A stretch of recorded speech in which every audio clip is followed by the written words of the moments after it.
Voilà, je salue les notables de Kabendou à travers le calife El Haz Mohamed Noba alias Siré Madi. Je salue les religieux de Kabendou à travers l'imam Ratib El Haz Madiba Sissé. Je salue les femmes de Kabendou à travers Hadja Namou Sissé.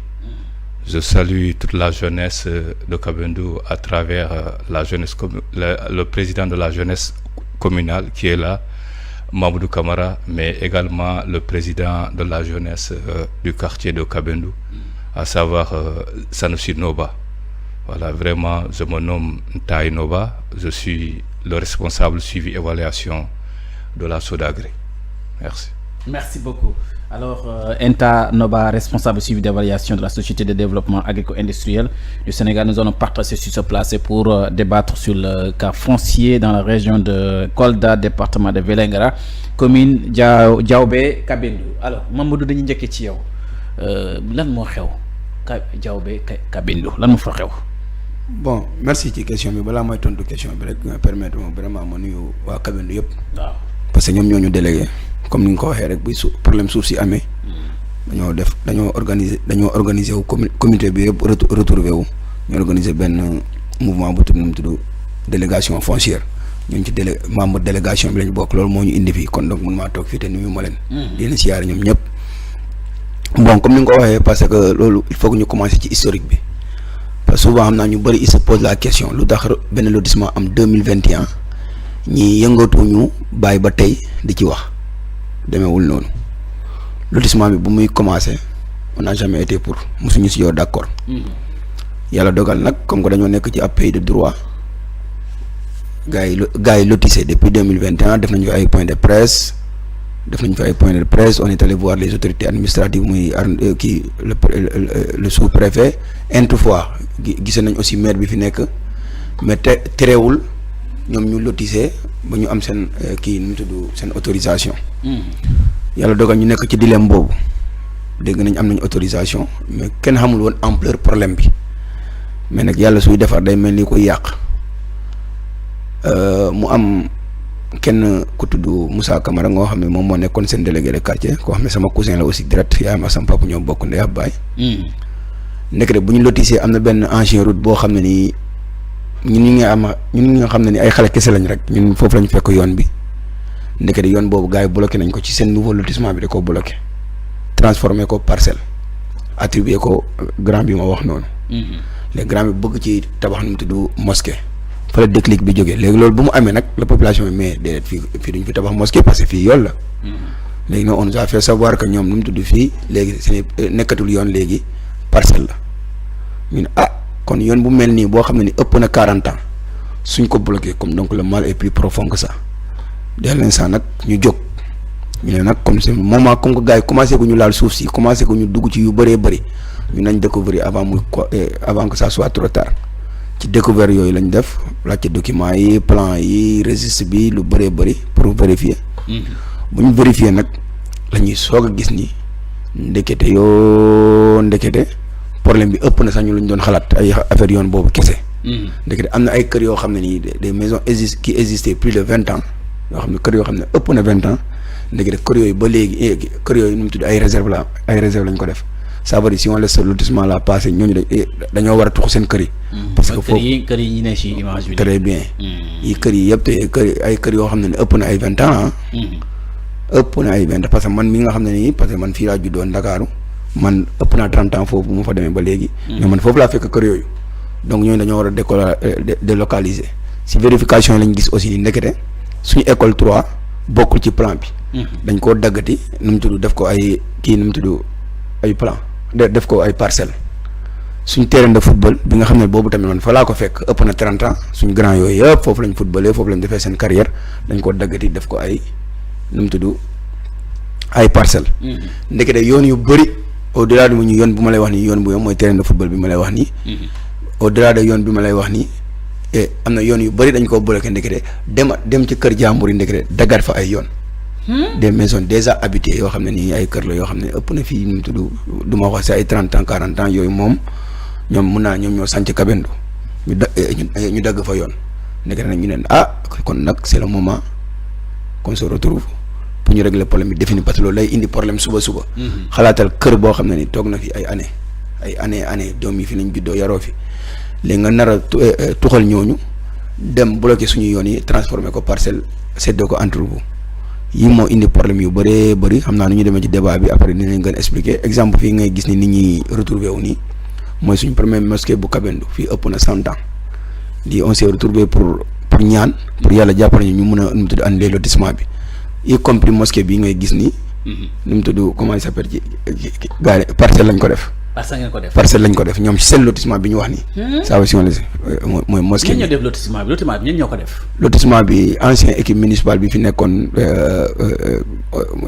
maire bi tuddoon Moussa Diawo après la bokkoon. waaw ñoom ñoo loti moom ngeen gagné 2022. 22 waaw ñoom ñoo lotissé foofu. ñoo ko lotissé alors bu ñu defee lotissement bi lan moo tax maire bi ñëw maire bi nekk commune Diaobé Kabendo actuel maire bi ban manière la bokk. moom Pastef la bokk. parce que lan moo tax dindiwul ko annulé ko ba léegi. bon xam nga nu mu tudd annulation lotissement loolu moom mënu koo annulé moom li mu mun mooy nu mu tudd appuyer parce que y a l'approbation du ministre bi nu mu tudd approuvé na nu mu tudd lotissement bi donc si bu dee annulation dafa war a am ministre bi aussi moo ko war a nu mu tudd annulé. ministre ban. l'urbanisme kan la concerné Moussa Balla Fofana wala. non du Moussa Balla Fofana. kan la concerné l'annulation de. yaakaar naa kii moo fa nekkoon kii non Abdoulaye Seydou Sow yaakaar naa moo fa nekkoon. moo nekkoon loolu yàgg la léegi. Ntoa on revient sur toi qu'est-ce que tu peux dire par rapport à cette situation. Bon, avant de vous répondre d'abord. Je vais faire une petite présentation de Kabendo. Oui, voilà. Comme vous l'avez si bien dit, Kabendo se trouve dans la région de Kola, commune de Diaobé Kabendo, département de Vélingara. Voilà, donc il est scindé en deux quartiers, Kabendo 1 et 2. Voilà, Kabendo c'est une localité historique. Donc s'il remonte dans le temps. Donc le roi Djankenwali, avant donc qu'il soit roi, on est parti le récupérer à Kabendo. Donc et il a emprunté le chemin qui est actuellement barré. Donc lui, Mamadou Kamara l'a si bien dit, là où on est en train de construire une mosquée, ce qui a d'ailleurs donc créé une très grande frustration au sein de la communauté. Qui a pris cette initiative de créer cette mosquée? Bon, c'est un ancien délégué donc, de l'ancien régime donc, qui a pris cette initiative. Et qui l'a autorisé? Bon, donc là, vu que c'est transformé en parcelle, donc on l'a attribué cette parcelle. Donc vraiment, donc, il a pris l'initiative de construire ça. Donc au départ, ça a été bloqué par la population. Okay. Mais donc ils ont appelé le technicien parce que la population ignorait même que ce n'est plus une rue. Voilà, donc c'est à la suite de cela que donc tout le monde a découvert. Et le technicien est venu, il a confirmé donc sur le plan, oui, ce n'est plus une rue. On a transformé ça en parcelle et attribué ça à l'ancien délégué de quartier. Voilà, donc c'est la rue là que Djankenwali a emprunté pour la monnaie, donc je pense dans le Gabou, avant qu'il soit roi. Voilà, Kabendo est une localité aussi, donc où on avait donc où la troupe donc se siégeait pour préparer leur combat. Donc on a jusqu'à présent derrière le cimetière de Kabendo, ce qu'on appelle le Tato, donc ancien siège des rois. Ça existe toujours si on remonte dans l'histoire. Et aussi donc Fodé Kaba Doumbia, le résistant, donc est passé par Kabendo. Là où même donc il a reçu le secret de Suratul Ikhlas, Kulhu Allah, donc qui est un grand secret pour les résistants. Les rois donc pour faire le combat. Donc là, c'est pour vous dire que Kabendo donc a une histoire. Oui. Et cette histoire-là donc mérite d'être conservée, mérite d'être préservée, parce qu'en le faisant donc on respecte, on protège la mémoire de nos ancêtres, de ces rois-là, de ces grands hommes-là. Si on voit que vraiment les actes qui se déroulent pour effacer tout cela, donc vraiment c'est un problème. Aussi, Kabindu donc vraiment vit en communauté. Voilà, on a les grandes familles Cissé, les grandes familles Camara, les grandes familles Kébé, les grandes familles Girassi, les grandes familles Silla, ainsi de suite, ainsi de suite. Si on voit très bien donc la répartition spatiale de ces familles-là, ils sont en communauté, en bloc en quelque sorte. Voilà, tu peux voir une maison de 40 sur 40 ou plus même, tu ne vois que les camarades. Dans une grande cour comme ça, ils vivent ensemble. Des Québec, ainsi de suite, ainsi de suite. Voilà, donc c'est pour vous dire que c'est une localité religieuse aussi. Là où vraiment donc on a des familles religieuses donc qui prennent toujours vraiment donc la éducation religieuse. Voilà, et maintenant donc ce lotissement là est venu donc pour menacer tout cet équilibre là, stabilité qui existait. Voilà, on peut le dire ainsi, parce que donc en voyant, on voit très bien les maisons, les gens qui vivaient en communauté donc vont être dispersés, vont être disloqués.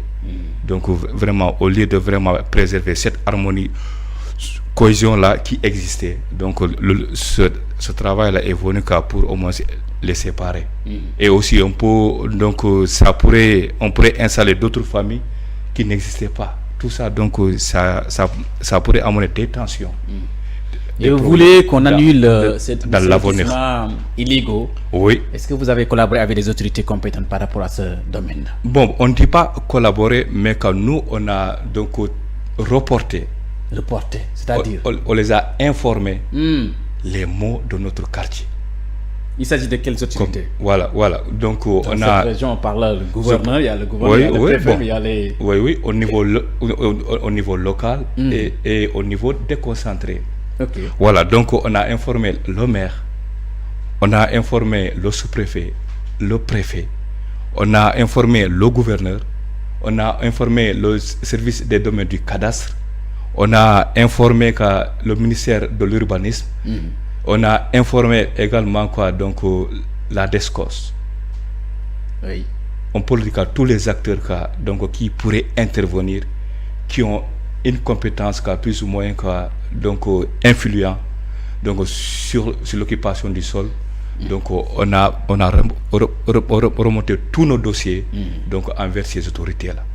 Oui, c'est déjà fait. Mais qu'est-ce qui se passe lorsque vous avez fait cette information, lorsque vous avez informé les autorités compétentes? Qu'est-ce qui s'est passé après? Bon, récemment même vraiment on a été reçu par le préfet du département de Vélingara. Donc on nous a reçu. Oui, on nous a reçus. Alors, quel est le compte rendu que vous pouvez véhiculer par rapport à un message? Le compte rendu qu'on peut véhiculer est que donc on a décelé, on a détaillé tous les problèmes qui se trouvent dans ce dossier-là. Oui, comme il a si bien dit. Donc au lotissement autorisé donc par l'arrêté ministériel depuis 2021. Depuis 2021? Oui, depuis 2021, le 4 mai 2021. Arrêté numéro 0K1867, si je ne me trompe pas du tout. D'accord. Oui. Pourquoi donc dire que... C'était l'ancien régime qui l'a laissé ici? Oui, c'est l'ancien régime qui l'a laissé. Qui a fait ces lotissements aussi? Évidemment. Alors, quelle est la décision ou bien... le préfet lui-même, le préfet département qui a pris, qu'est-ce qu'il a pris par rapport à cette position? Quelle est la décision qu'il a prise? Le préfet reconnaît qu'il y a des problèmes. Il y a des problèmes. Oui, il reconnaît qu'il y a des problèmes.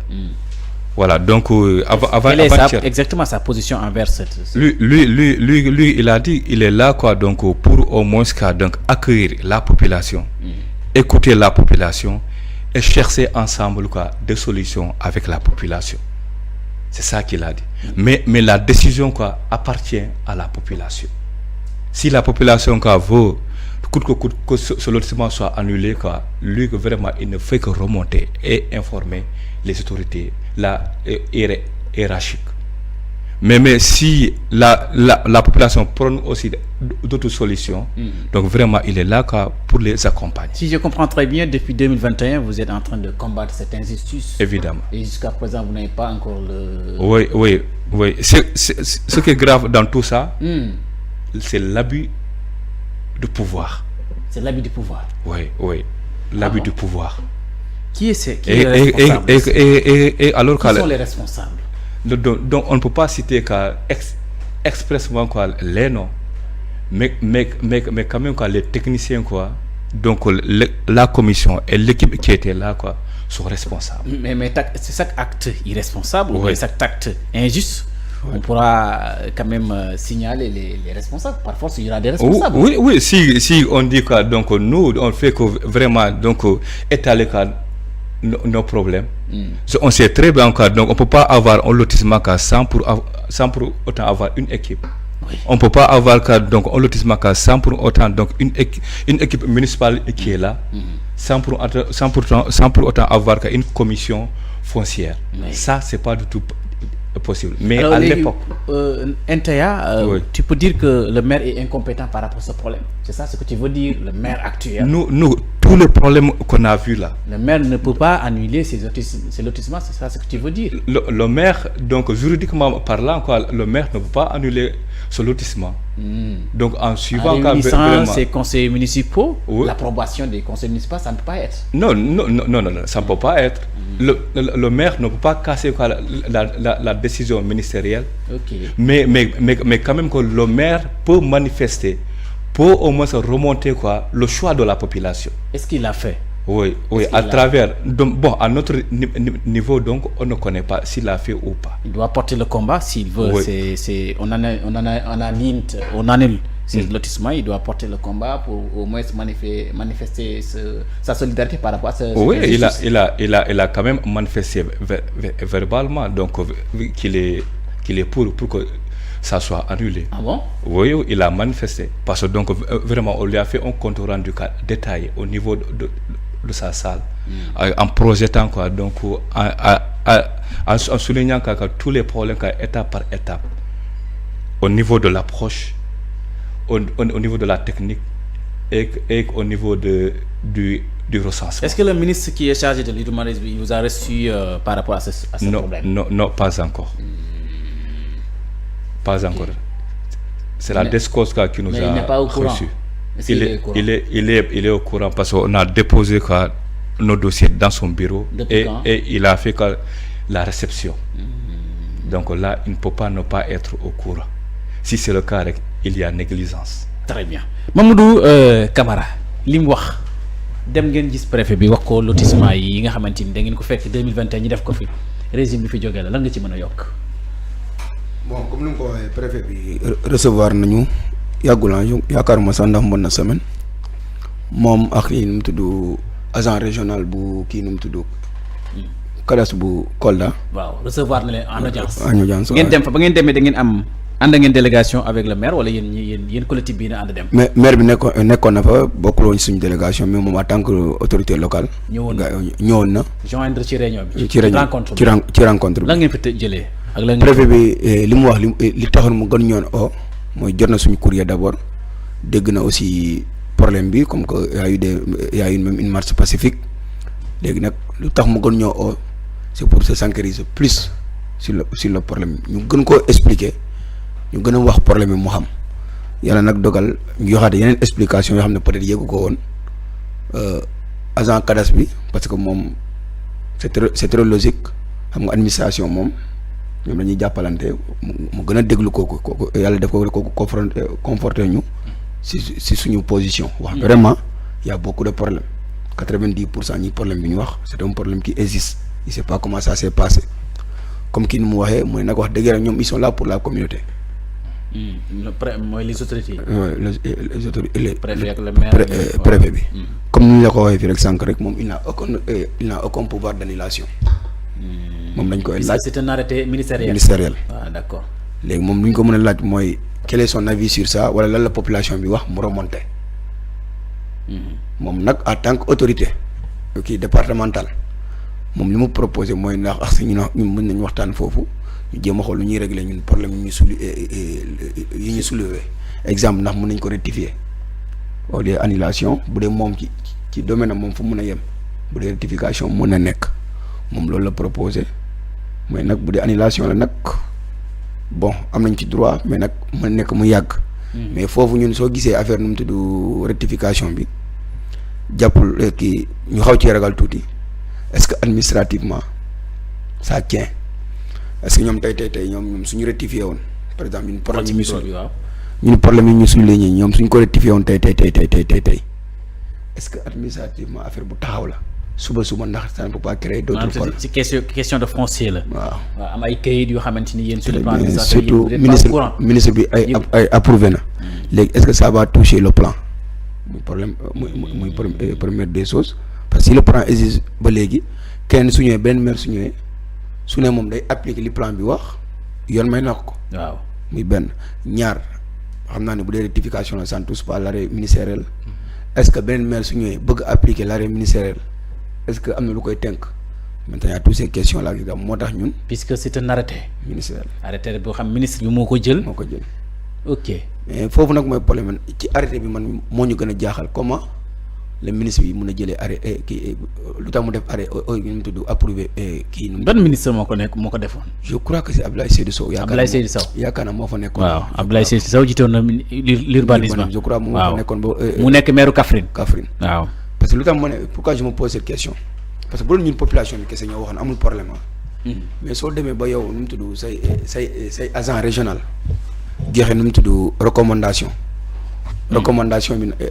recommandation bi c'est pas respecté nooy def ba approuvé loolu ma ñoo ñaa parce que le service cadastre dafa joxe ay recommandation yu bëri. tu as l'arrêté. waaw Abdoulaye Seydou Sow waay tu as l'arrêté. waaw dafa joxe recommandation yu bëri. pour balaa ñuy valider lotissement yi. malheureusement nu mu tudd comment il s'appelle recommandation yi respecté wuñu ko. le lotissement a été kii. arrêté portant autorisation de lotir une partie de terrain non immatriculé TNI d'une superficie de 267 hectares 34 ar 14 centières 6 à Kabendou 1 pour le compte de la commune de Diaobé Kabendou. Voilà, le ministère de l'Urbanisme, Logement et de l'Hygiène publique. Article 1er. La commune de Diaobé Kabendou est autorisée sous réserve des droits de tiers et de l'administration à procéder au lotissement d'une partie de terrain non immatriculée d'une superficie de 267 hectares 34 ar 14 centières 6 à Kabendou 1 dans le département de Diaobé. Article 2. Le lotissement qui comprend lot à 568 parcelles de terrain numéroté A1 A sur 1 A sur 562 d'un contenant graphique de 400 mètres carrés et 1080 mètres carrés. Voilà, donc lui c'est un arrêté bi moo nekk nii quoi en fait.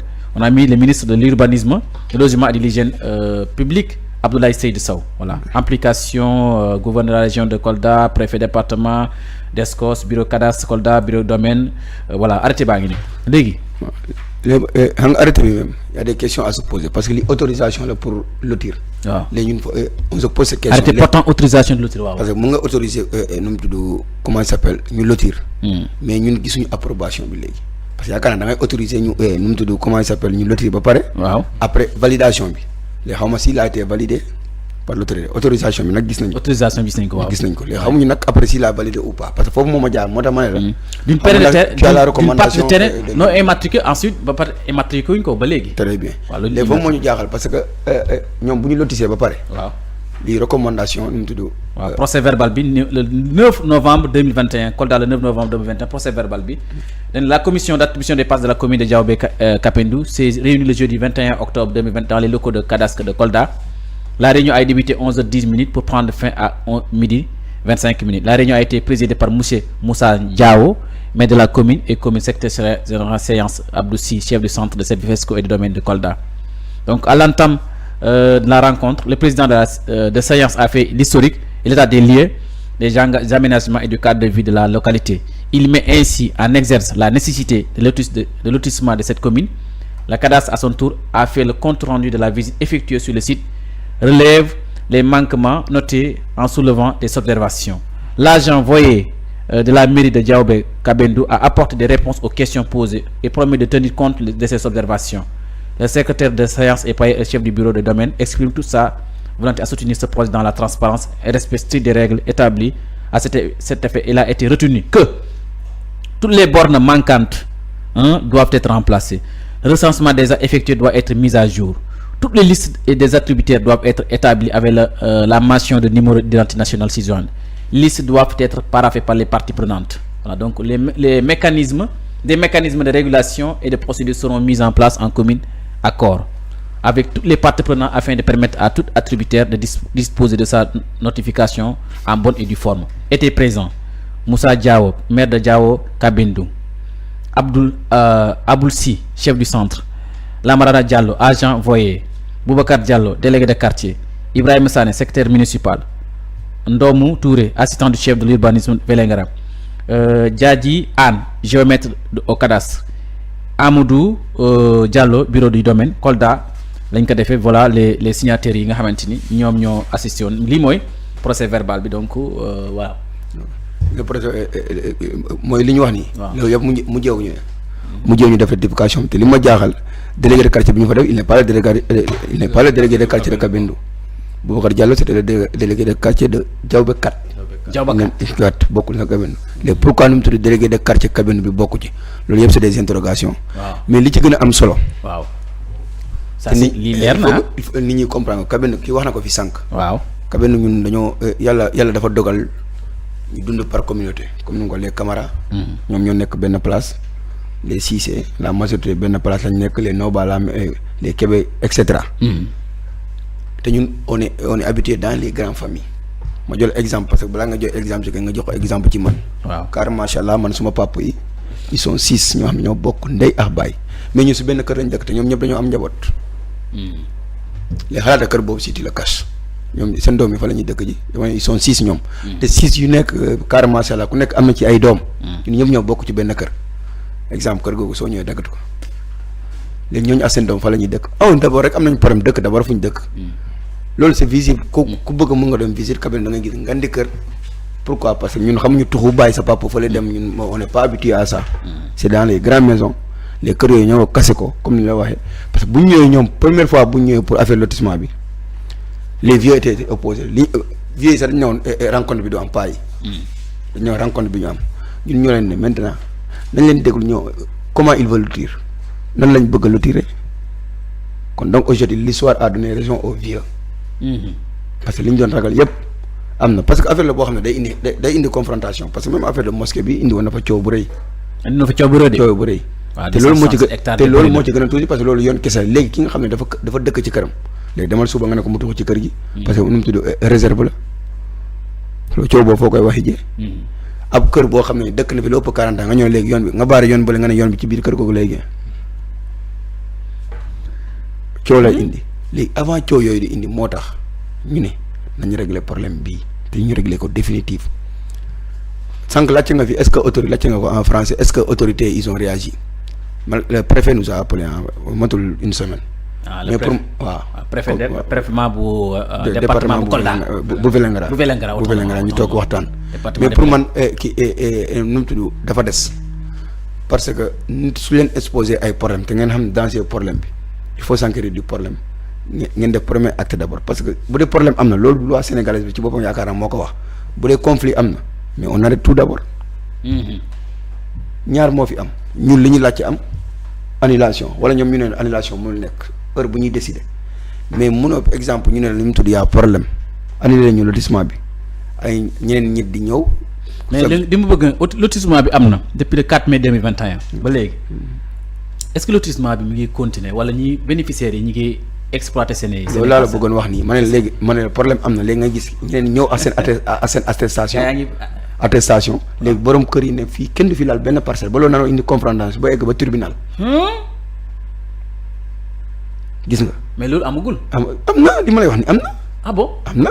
confrontation commencé na. non loolu waa ji heureusement mu jógee foofu bu dee gars yi nar nañ ko attaqué il est allé porter plainte enquête bi am mais l'enquête a su que vraiment y a problème dans cette localité li ñu war a def mooy d'abord arrêter parce que ñu loolu la ñu wax ñu arrêter ku ñu jox attestation kese de ñu arrêter lépp d'abord. ñu arrêter. foncier portant autorisation de lotir. lotir ñu waaw arrêté ministériel bi waaw ba ñoom autorité ñu décider ñoom ñoo xam léegi ndax ñun lu ñu wax la ñuy def wala ñoom leneen la ñuy décider après lu ñu ci décider ñëpp tënku ci bu boobaa ñëpp a ciy tënku. mais conflit mënul am y a un problème qui a été exposé te yéen d'accord ngeen am nga problème mais vous faites semblant comme y a rien confrontation su amee après. mais yéen est-ce que am ngeen chance pour ci autorité yi dëgg la dem ngeen gis préfet mais est-ce que ñi commission bi nga xamante ni ñoom ñoo teewlu woon ba ñuy def lotissement bi maire bi jiite ko est-ce que chef de centre bi nekkoon fa agent voyer bi délégué de quartier secteur municipal assistant de chef de l'urbanisme géomètre de cadastre bureau de domaine est-ce que ñi toog ngeen ñoom wala laaj leen moo doon seen raison bu motif bañ def lu mel nii lotissement bi. bon kii ñi fi nekk yëpp ci liste bi yëpp kenn rek moo xam ne mu ngi fi heure bi muy nu mu tudd agent voyer bi. chef de cadastre bi affecté nañ ko nu mu tudd comment il s'appelle maire bi il a perdu il n'est plus là secrétaire municipal bi moom nekkatu fi délégué bi ma lay wax nii bokkuloon agent yi yëpp nu mu tudd Ndoomu Touré moom mu ngi foofu Ndoomu Touré aussi moom mu ngi niveau départemental cadastre départemental. Abdoulaye Seydou Sow. non kooku tamit dem na gis nga léegi foofu mooy problème bi parce que même agent voyer bi. keroog bokkoon na ci rencontre bi ñu lay wax ak préfet. bokkoon na ci réunion bi avec le préfet. agent voyer bi bokk na ci réunion bi ak le préfet. moom mi d'accord na am na problème nee na moom mi sax joxe na yenn recommandation devant tout le monde il a dit exemple école bi nee na moom bu gars yi defee lever il n'a pas compris gars yi noonu lañ mën a tëbee école. moom mi joxe na recommandation il sait pas ce qui s'est passé kon donc moom agent voyer bi d'accord na problème am na. waaw léegi nag comment régler le problème. léegi dañuy ñëw ci solution yi comment régler le problème. waaw selon vous qu'est-ce que vous avez décidé pour le collectif qu'est-ce que vous avez dit à ce problème-là qu'est-ce que vous avez dit voilà il y a un problème il y a un arrêté qui a fait ce lotissement et les bénéficiaires commencent maintenant à exploiter ça pose problème yéen vous ne voulez pas ça. Ouais. Quelles sont les solutions maintenant. Bon, avant de parler de solutions d'abord il faut épuiser les problèmes. D'accord. Avant de parler de solutions, il faut d'abord épuiser les problèmes. Les problèmes d'abord. Quels sont Nous, vraiment, si le dossier là n'avait pas continué, ça dépendait du régime qui était là. Oui, ça, on le sait. Voilà. Si ce dossier-là est en train de continuer aussi. Oui. Donc, vraiment, on sait que vraiment, il y a du djubal. Il y a du djubal. Oui. Il y a la transparence. Il y a l'écoute de la population par rapport aux différents mots de la société, quoi. Oui, on a fait le dépôt là, on est en train de continuer à défendre ce dossier là jusqu'à présent. Mais auparavant, on n'avait pas cette possibilité là. Mais légui, Inch'Allah, Machallah.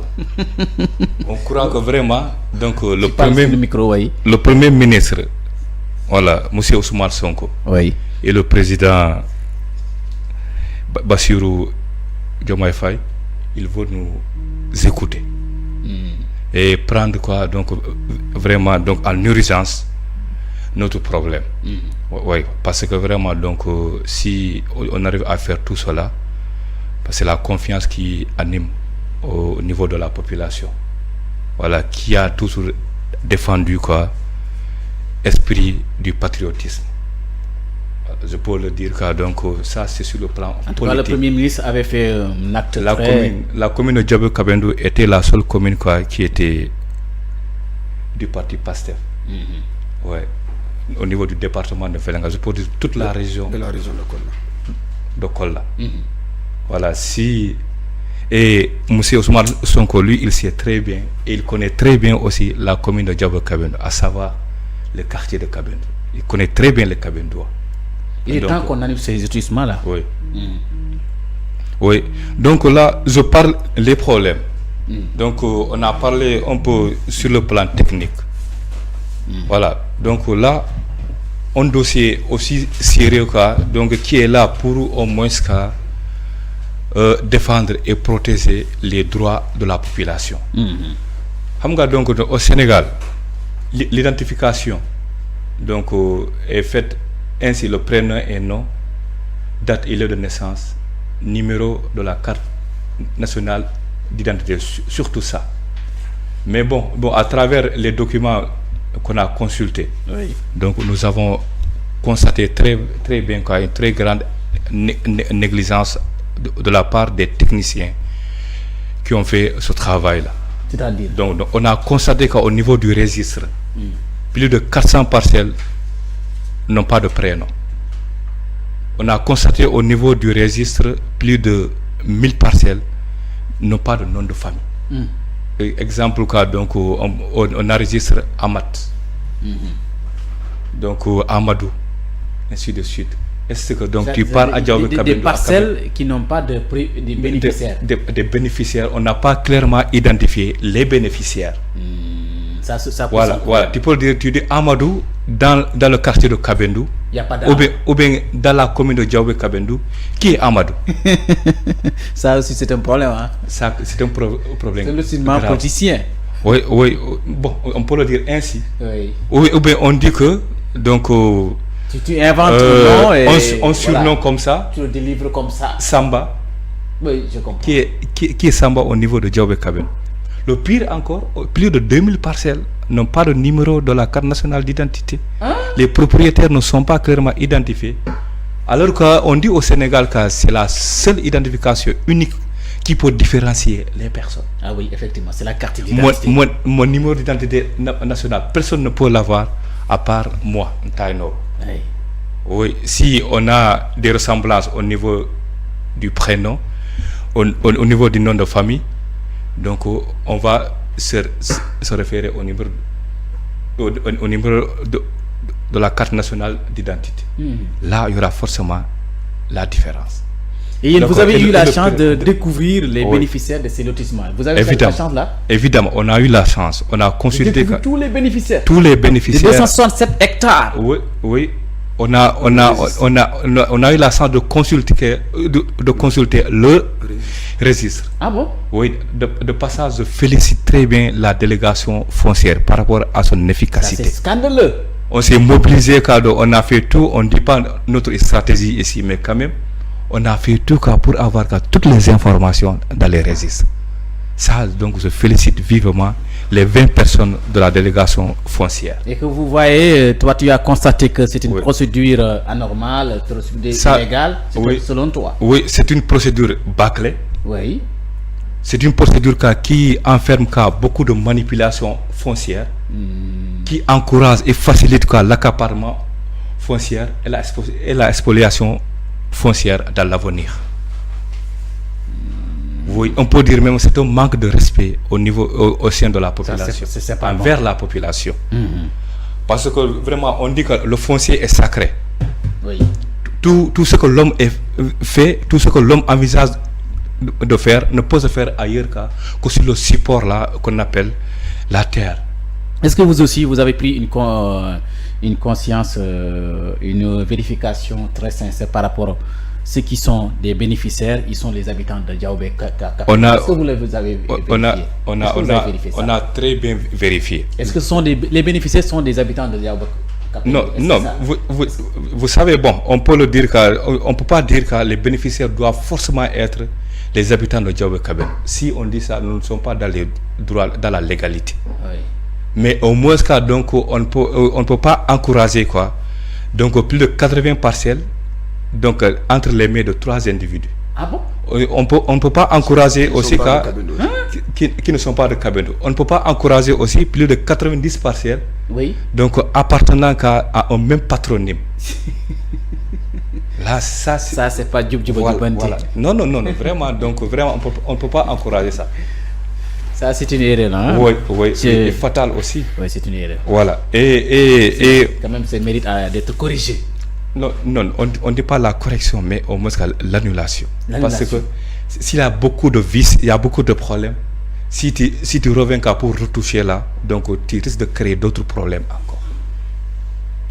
Parce que vraiment, donc c'est un dossier très complexe. Est-ce que ces lotissements n'ont pas été encore vendus? Ça aussi, d'être répondu, d'être posé. Est-ce que ces lotissements n'ont pas été vendus? Bon, là, on ne peut pas dire entièrement non, on ne peut pas dire entièrement oui. Comment on peut, mais quand même, suivant l'état des lieux, suivant donc la situation dans laquelle se trouve le quartier de Kabendou actuellement, on a l'intention d'accaparement foncier. Oui. Ça, on trouve ça dans ce dossier-là. D'accord. Et ça c'est très grave et très fatal. C'est fatal. Oui. Raison pour laquelle j'ai dit qu'on ne peut pas parler d'abord de solution. Il faut qu'on épuise les problèmes. Pour qu'au moins la communauté soit très bien informée, soit au courant de la situation. Oui. Léegi Mamadou li ma laaj Enta Noba yéen da leen leer ne lotissement yooyu est-ce que jaayuñ ko ngeen bëgg léegi ñu annuler arrêté bi.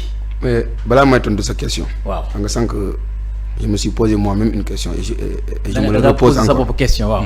parce que problème bi ñu am mooy. waaw mooy lan. arrêt portant autorisation bi. waaw mu ngi am le 4 mai 2021. waaw le 4 mai 2021 yéen wax ngeen ko 2021 la am. ok loolu ay kii nu mu tudd autorisation de lotir la. waaw foofu nag mooy question bi de 2018 de 2017 ba 2018 ba 2019 ñoom ils faisaient les travaux ñoom ñu ngi doon ci loti ñu nekkoon ci lotissement bi fekk def nañ borne yi 2021 fekk ñoom def nañ borne yi yëpp. après ñu am autorisation bi. y a vice de procédure. bon autorisation bi moo mujj. moo tax man je me pose la question. waaw dafa war a am autorisation ba pare après am approbation. loolu mooy autorisé naa leen lotir suñu lotisé ba pare ñu jox ko mu xool est-ce que c'est bien fait après mu approuvé. waaw moo tax loolu le nouveau ministre là on attend ces réponses là foofu moom la war a focaliser wu. waaw pourquoi ay arrêté bi am nu mu tudd le 4 mai 2021 autorisation de ah te procès verbal bi am le 9 novembre 2021 fekk ñoom def nañ borne bu yàgg. waay. ëpp na 3 ans seen diggante. maanaam ñoom dañ dem accaparé ba pare dem di wuti kayit. lii bu muy ñëw fekk ñoom pare nañ lii bu muy ñëw. fekk ñoom pare nañ lii muy manœuvre politicien. léegi moo tax man je me suis posé la question parce que man dama foogoon ne lii sax nu mu tudd kii approbation bi la ça veut dire ministre bi approuvé na. waaw non autorisation la mais li autorisation la. ok moom autorisé nañ loti mais fekk nañ ñoom loti nañ ba pare. xëy na peut-être yéen da ngeen wala soit yéen a amagul document bi ko approuvé. non waa gisuñu ko. waaw loolu mën na nekk maanaam yéen a ko gisagul. waaw xëy na mën na nekk. d'accord waaw muy léegi aussi boobu soxla nañ ko bu dee am na. waaw léegi deuxièmement aussi lu tax ñoom autorisation bu muy ñëw fekk ñoom liggéey nañ ba pare. wala ñoom ministre bi wala ñoom dañ koo nax il n'a pas toutes les informations qu'il faut. waaw loolu mën na ñàkk. waaw voilà ces questions léegi ñëwal léegi li nga wax nii est-ce que lotissement yi yow leer na leen ndax jaay nañ wala jaayaguñ. jaay wala jaay ñu comprendre mu question bi. jaay waaw lotissement yi maanaam ay parcelles la. waaw nga di mën ne lotissement yooyu. ndax am na ñu fa am parcelle te jaay. waaw loolu am na. loolu am na ñu fa am parcelle te jaay loolu moom dëgg la. loolu moo am mais lotissement yi ngeen bëgg ñu annuler laa wax est-ce que lotissement yow jaayuñ ko laa wax. ndax ci lotissement bi amul ay parcelles yu ñu jaay. waaw am na ñu yor seen parcelle jaay ko. léegi ngeen bëgg ñu annuler ko. d'accord mais man su ma amee sama parcelle man maa ko moom. waaw jaay ko loolu yàqul dara même si autorité kii nu mu tudd. lotissement même bu dee nu mu tudd annulé nañ ko. fii am problème mooy yow nu mu tudd man ma sàcc sa parcelle jaay ko ñu annulé lotissement bi xam nga man damay perte mais bu dee man maa ko moom jaay ko jaay bi amul problème même lotissement bi su yàqoo suuf saa ngi foofu amul benn problème. xam nga je me fais comprendre. d'accord naa comprendre foofu du problème xam nga gis nga ñun sax duñu focaliser wu trop ci ay parcelles nu mu tudd. léegi la ngeen bëgg a focaliser yi ñu joxe xam nga parcelles yi ñu joxe. waaw loolu neex naa régler loolu registre bi c'est changeable mais nit ñi il faut ñu déglu ñu bu baax yoon yi nga xam ne dañ koo baare dem dagg yoon yi ci kër jàmbur yi. léegi yooyu xam nga yooyu mënoo koo régler te laal nu mu tudd kii. plan bi. foog nga laal plan bi par force. registre bi moom c'est changeable. maa dafa am yoon yoo xamante ni lu dafa jaar. waaw. ok ci kër yoo xam ne yoon bi fa la ñu bàyyi ancien yoon yi te bu ñëwee loolu moo nekkoon suñu exigence ancien yoon bu leen kenn laal parce que loolu aussi même bu dee amul woon plan de lotissement mais c'est une autorité moo ko defoon. c'est l'ex-PCA moo ko defoon. comité rural ki fa nekkoon moo ñëw ak les vieux de Kabendou ñu respecté yoon yi dagg ko. léegi ñooñu la ñëw baare kere ko ay parcelles dem dagg ay parcelles ci kër jàmbur yi. jël ay kër yoo xam ne dégg ma ay nit dëkk nañ fa ñu ngi fa nga ne réserve la yooyu noo ko mën a régler soo laalu plan bi parce que yooyu. alaay ku leen foog nga laal plan bi. parce que soo laalu plan bi si ça existe ici ab maire su ñëwee bëgg a teg lépp ci yoon mais plan boobu lay appliqué. est-ce que yéen gis ngeen plan bi. gis nañ plan bi lañ exploité ba gis problème bi. ñun plan bi lañ exploité jékki-jékki ñooy wax nii. plan bi lañ jël exploité gis problème yi exposé te ñoom tamit weddiwuñu problème ça existe. plan bi lañ exploité jóguñu nii di wax nii rek non plan bi moo ne ñoom plan bi ñu defar ba pare moo ne kër diw parce que ba léegi ñun ñemee ñu wax ci borom kër yooyu ba léegi ñu tudd fii réserve la. xamu leen borom kër yi ba léegi. non xam nañ ne mais ñemee ñu leen ko wax parce que peut-être nous on est en train de se calmer est-ce que ñoom ils vont se calmer ñu ngi teg lépp ci yoon di jaar ci yoon ba mu mën a annuler mais ab borom kër boo xam ne nii c'est un pauvre amul feneen fu mu dem. dëkk kër ci Karang nga ñëw jékki-jékki nga ne ko yow pourtant lotissement bi dafa ne fii réserve la. ko réaction am na lay demee. ça peut être agressif. te ñu ay responsable moo tax ñu bañ def loolu. léegi ñooñu seen kër yi mënoo koo régler tant que laaloo plan bi école 3 bi nga xam ne nii bokkul ci plan bi ay parcelles lañ ko def. noo ko mën a régler tant que laaloo plan bi. le terrain football bi nga xam ne ay parcelles lañ ko dagg-dagg. defuñu ko terrain de football noo ko mën a def sans laaloo plan bi te pour man soo laalee plan bi rek loolu mooy annulation amatul différence moo tax ñun ñu focaliser wu ci.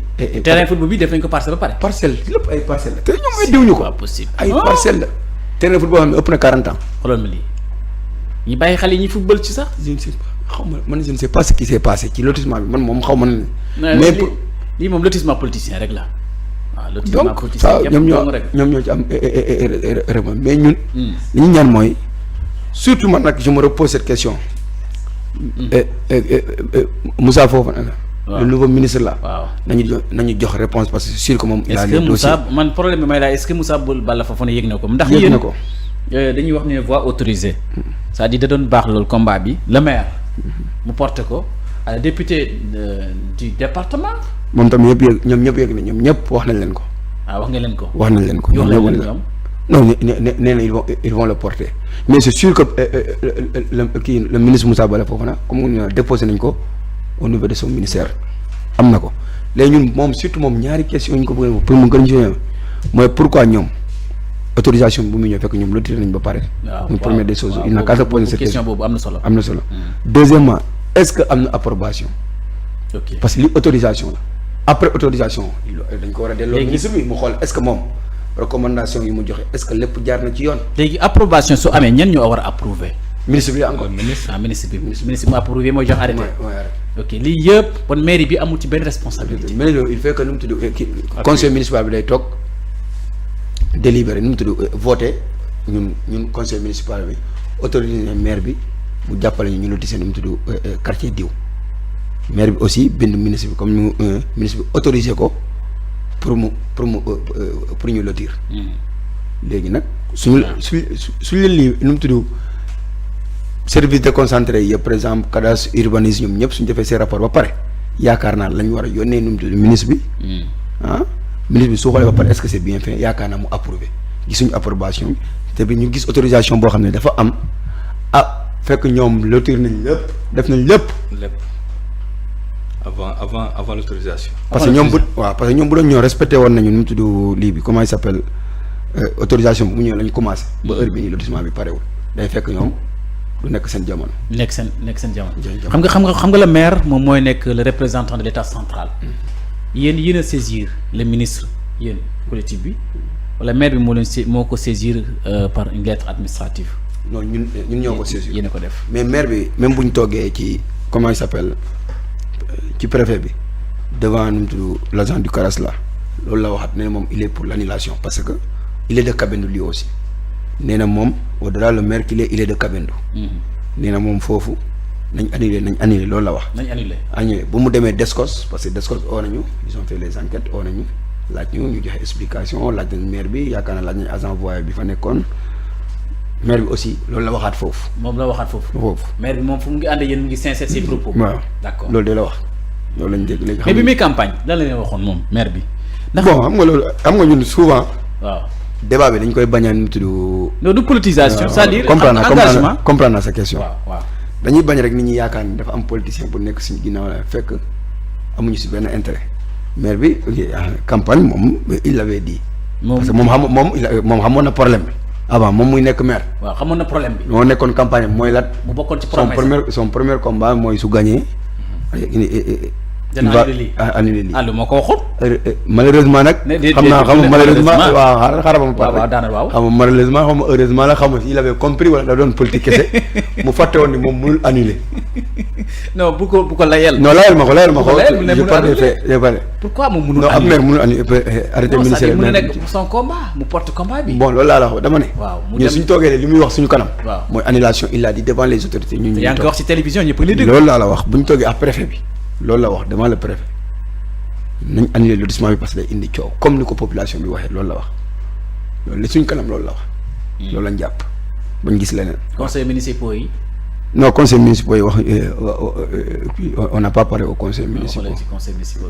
wax ñu conseil municipal. d'accord kañ la collectif bi judd seen collectif bi kañ la judd pour xeex injustice bi kañ la judd. je crois que ça fait 4 mois. ah 4 mois en avril. en avril la judd. avril yi ngi def démarche. waaw ñu ngi def démarche léegi lan mooy solution bi lan ngeen bëgg effectivement bala émission bi di jeex lan ngeen bëgg.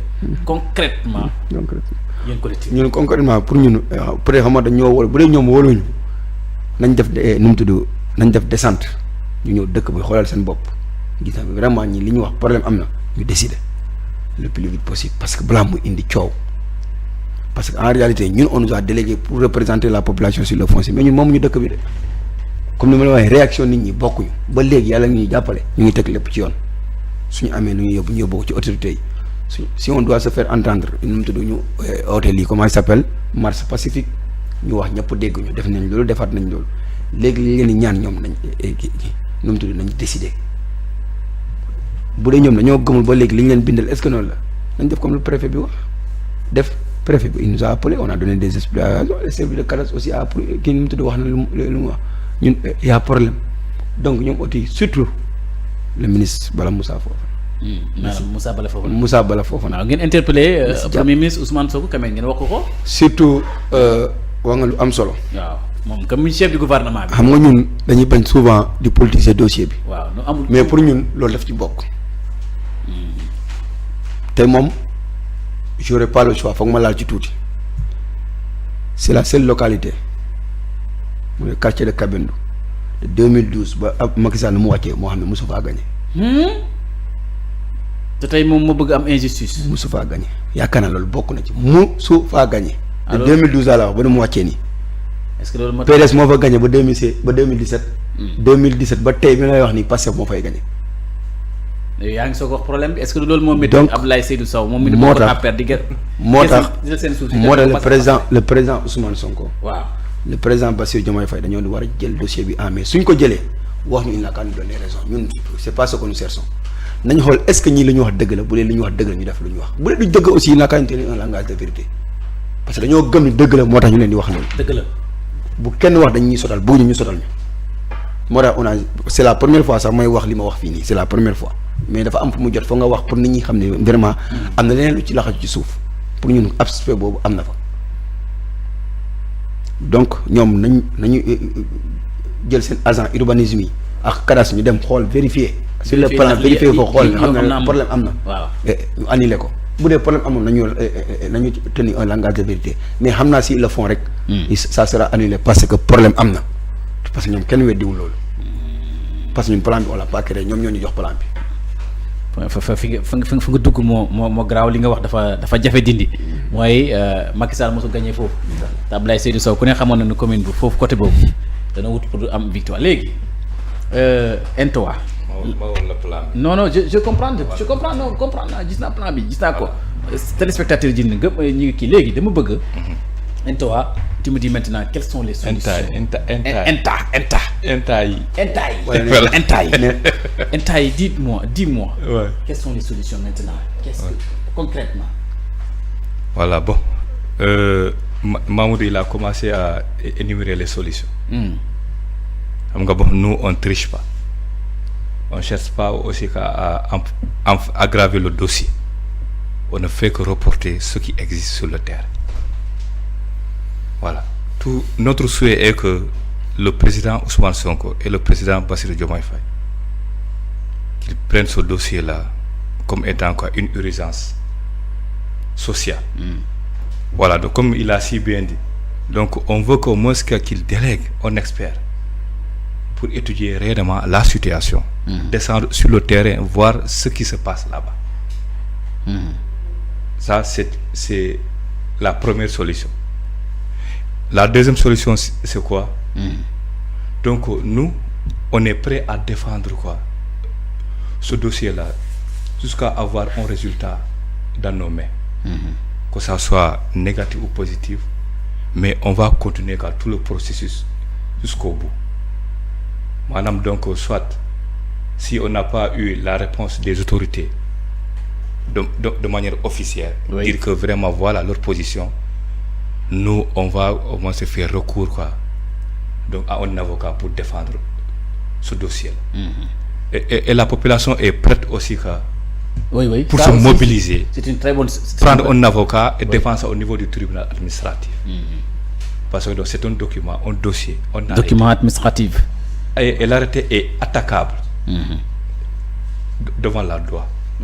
Donc en souvent quand les vices quoi, donc sur tous les plans.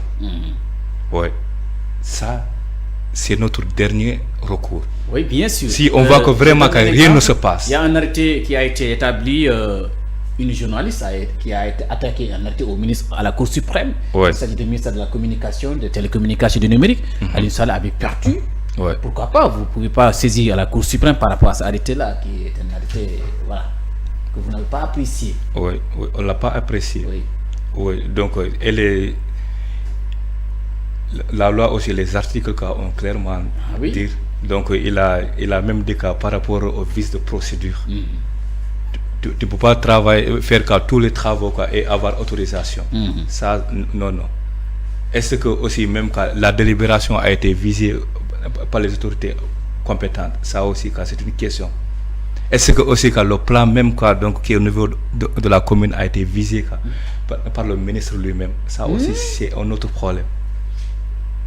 Est-ce que aussi vraiment donc là le nombre de parcelles citées dans l'arrêté c'est combien? Regardez-moi ça. 267 hectares. Nombre de parcelles. Je pense que c'est 2845 parcelles. Voilà, donc si tu décomptes sur le plan, ça part jusqu'à 2900 parcelles. Ça aussi, c'est la zone d'ombre. 588 parcelles, oui. Voilà, ça c'est le nombre de parcelles par lot. Mais si tu fais le cumul, je pense que ça devrait donner qu'à 2845 parcelles. 2845 parcelles, oui. Voilà, donc, et par contre, si tu comptes le nombre de parcelles sur le plan, c'est plus de 2900 parcelles. Ça aussi, c'est un problème. Voilà. Et aussi, par rapport à l'assiette foncière aussi, à notre niveau, apparemment, ils ont dépassé ça. Voilà. Raison pour laquelle j'ai dit que vraiment, ce dossier-là mérite d'être annulé. Pour qu'au moins, donc, maintenir l'équilibre, la cohésion sociale. Si ce n'est pas fait, vraiment, c'est notre avenir qui est menacé actuellement. Si ce n'est pas fait comme ça, c'est les familles qui sont cimentées, donc qui risquent d'être séparées et disloquées. Il mérite même de... La tradition, on dit que le terroir. Le terroir, oui. Tu parles même jusqu'à dans certaines villes, certaines grandes villes, il y a des endroits qui ne sont pas touchés. L'État respecte que les gens vraiment qui étaient toujours ensemble durant les décennies, ils restent ensemble en respectant leur cohésion sociale. L'État défend ça et protège pour qu'au moins donc vraiment personne ne vienne qu'à déséquilibrer ça. Ces parcelles méritent d'être auditées, d'être vérifiées. Et voilà. Même ici à Cambérène, ici on a vu les endroits qui ne sont pas lotis. Dans Yoff. Il y a beaucoup, je comprends. Dans certaines villes. Voilà. Et maintenant. Voilà. Et aussi, je vais terminer par où? Tu termines, oui. Parce que donc, quelle opération monnaie qui est menée au niveau du quartier? Parce qu'on a la restructuration, on a le remembrement, on a le lotissement. Ce n'est pas les mêmes opérations. Nous on a l'impression qu'ils ont mélangé tout. On veut dire que vraiment maintenant c'est le lotissement. On lotit un quartier un endroit qui n'est pas encore habité. Ça, c'est... Là où tu peux respecter les règles, la dimension des passes, la dimension des rues, strictement. Mais là où le code de l'environnement, voilà, code de l'environnement, code de l'urbanisme, voilà le principe de la gouvernance. Ça aussi on doit le respecter. On doit toujours les respecter. Mais là où les gens habitent, ce n'est plus de lotissement. Et alors que nous, à notre compréhension, ils ont loti même là où les gens habitent. Raison pour laquelle ils ont disloqué les familles déjà cimentées, les familles religieuses. Et ainsi de suite. Ça vraiment, donc là. Voilà. c'est un dossier qui mérite d'être entièrement annulé. Ton dernier mot par rapport à cette émission? Voilà, mon dernier mot, c'est remercier vivement la communauté, quoi. Voilà, comme j'ai commencé par les saluer, je vais finir aussi par les remercier. Les notables, à travers Elhadj Mamadou Noba, les guides religieux, à travers Elhadj Madiba Cissé. Oui, les braves femmes. Machallah. À travers Hadja Namou Cissé. La jeunesse dévouée, à travers Mamadou Camara et Sanoussi Noba. Toute cette communauté-là vraiment ont joué leur rôle. Le combat même est actuellement porté par les femmes, je peux le dire comme ça. Ah bon? Donc si, je ne sais pas si vous avez l'image de notre marche qu'on a fait. On a l'impression qu'il y a plus de femmes que d'hommes. Tellement ça les a touchés. Le jour où on a fait la projection, il y a les femmes qui ont pleuré, qui ont fini par quitter. Ils n'ont pas, parce qu'ils n'arrivent pas à supporter la gravité de la situation. Voilà, raison pour laquelle on les remercie, on les encourage, quoi. Vraiment, je remercie vivement la délégation à continuer dans la même lancée. Oui, donc être serein, être motivé, engagé et disponible à tout moment pour que ce dossier-là soit annulé. Voilà. Merci. loolu leer na Mamadou Camara sa kàddu gu mujj ba lañ koy joxe ban message ngay joxe ci par rapport ak population bi toog di xaar ndax yéen collectif bi tey yéenay lampo yéen lañ yónni ci autorité yi ngeen nar a wax ak Sénégal yi ak ban message ngay joxe président de la République mi nga xamante ne moom dénk réew mi jaaree ko ci premier ministre Ousmane Sonko ministre de l'Urbanisme Moussa Balla Fofana pour que ñu annuler lii li nga xamante ni dëgg yàlla mi ngi jur lu ne ci seen dëkk boobu commune boobu. Bon, man sama premier message maa ngi koy jagleel d'abord population Kabindu bi di leen jaajëfal bu baax a baax parce que c'est rare ñu gis ñu tudd dëkk bi yëpp jàppoo comme nu ñu jàppoo ci dossier bii nii ñu bokk parti ñu bokkul parti ñu bokk ethnie ñu bokkul ethnie ñëpp a jàppaloo mooy seul dossier boo xam ne nii ci 30 minutes mu nga convoqué nga am nu mu tudd plus de 500 personnes ñoo uyu la. C'est le seul dossier soo leen ne rek ce problème lotissement Kabindu bi la. dans 30 minutes nañ daje nu mu tudd bërëb sangam. gis image rek. ñoom ñoo la fay ji. regroupé ñoom ñoo toog. te la seen basang. voilà ñoom ñaan ñoom ñoo la fay jiitoo. loolu day wane rek combien de fois nu mu tudd dossier bi lu mu ñu yitalee bon di ñaanal mag ñu Kabindu yi yàlla guddal seen fan. may leen nu mu tudd imaam yi jigéen yi comme ni mu ko waxee. xale yi. ñëpp daal population Kabindu bi yëpp yàlla na leen yàlla fay. yàlla aussi nu mu tudd jàppale ñu ba lu ñu bëgg ci dossier bi yàlla defal ñu ko. amiin yaa rabbi. léegi nag bu dee pour autorité yi nu mu tudd message bu ñu am bu mu leen di lancer rek mooy ñu xam ne ñun soo gisee année yi yëpp comme ni ma ko waxee nii ñu yàgg xeex nu mu tudd état bi fi nekk mu jaral ñu lu bëri parce que souvent ñu bëgg a politiser dossier bi. bi mu jawwee Kabindu manifestation bi ngay dégg arrestation yu gën a bëri mu tudd jeune Kabindu lañ gën a jàpp. y compris man mi waxee yow nii jàppoo nañ ma. déedéet kay. loolu yëpp nu mu tudd c'était pour injustice yu mel nii rek loolu dañ ci dëkk bi. ñun ay nit la ñoo xam ne xaaruñu benn poste ci dara ci état bi mais suñ tegee lépp ci yoon rek mooy pour ñun sacrifice ñu defoon rek jar na ko. parce que ñun xaaruñu ci poste comme ni ñu ko xanaa suñ ko amee wërsëg la mais xaaruñu ci li ñu taxoon jóg mooy dañoo gisoon ay affaires yoo xam ne jaaduwuñu ñu yaakaar ni suñu xeexee ba ñooñu jógee fii ñii ñëw fii. loolu day dakk kon donc parce que comme am na ñoo xam ne sax dañuy reetaani loolu malgré tous les efforts que vous avez fait ba léegi nu mu tudd comment il s'appelle autorités yi nu mu tudd tontoo gu ñu leen ba léegi.